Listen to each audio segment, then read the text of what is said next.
What you know, Alibis? Welcome to another episode of Pretty Lies and Alibis. I'm Gigi. It's Wednesday, December 3rd. Another very quick episode, so let's jump in. There were some photos that were shown on screen. I'm going to edit out the really gory photos, which showed some of the things clearly he was using to clean up with. It had very graphic photos of blood. I know it's a true crime podcast, but at the same time, those things can kind of get your channel flagged. And I don't need to lose my YouTube channel because I would lose this podcast. That the job you love hinges on keeping a YouTube channel going. So I'm going to play it safe. When we got back from lunch, the insurance agent was on cross and he said that Brian first applied for the policies and then Anna applied after Brian was being consistently denied due to that pending federal case. The witness said he probably recommended Anna apply because of this issue. The next witness, David Gould, he's a forensic scientist with the Massachusetts State Police. He works in the crime lab. He reported with a trainee to the Cohasset Police Department on January 9th to process the Volvo. He took photographs of the inside and the outside of the car. He said overall outside the car was clean. On the inside, there were just miscellaneous items scattered. He found 5 presumptive positive test results from swabbing red-brown stains for the possibility it was blood. There were red-brown stains on the driver and passenger side visors. They show photos of those stains.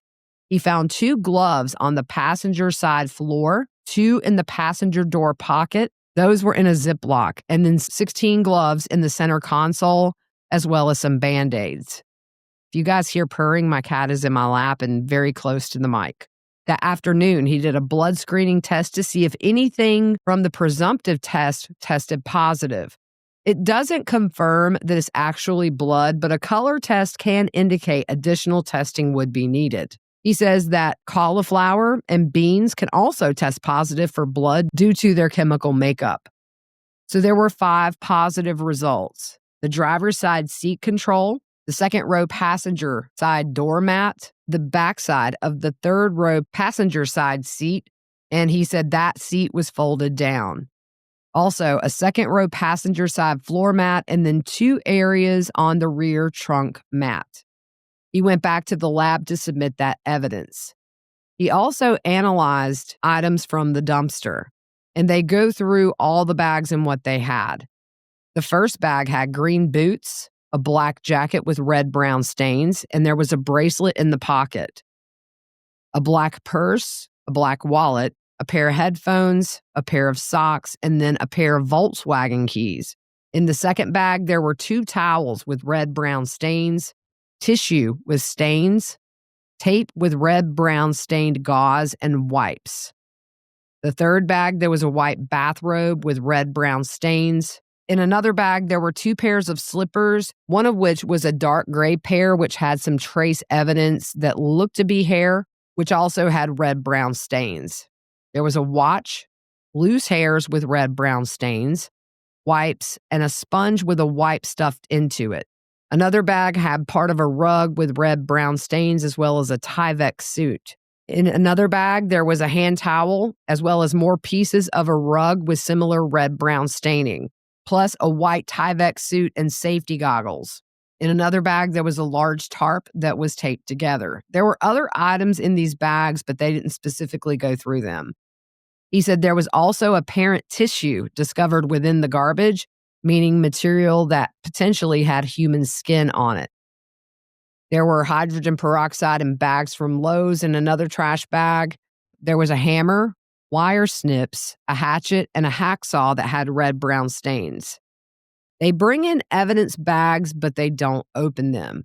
Later on, the judge says that those items would go back for deliberations, and I'm not sure if they might come in when whoever did the DNA testing on those items testifies.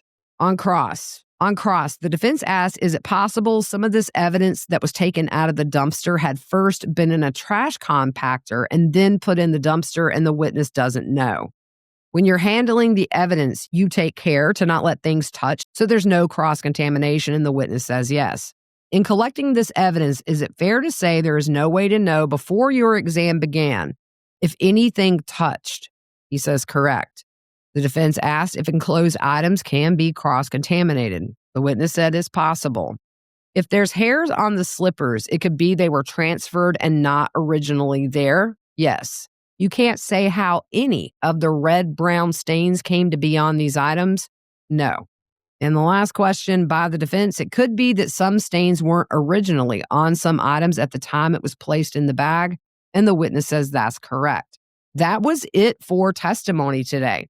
One issue that the judge brought up to both sides is whether or not to let the jury know that Brian pleaded guilty to those charges of misleading police as well as disposing of Anna's body. The defense is working on a reply to that, so there was no answer today. Don't forget, tomorrow, 9 a.m. sharp, you can come watch Live with the Alibiers. We've had a great group in there every day chatting, and the mods rocking it all day, every day. So come join us. That is it for today. I hope you guys have a good rest of your evening, and we will see you soon.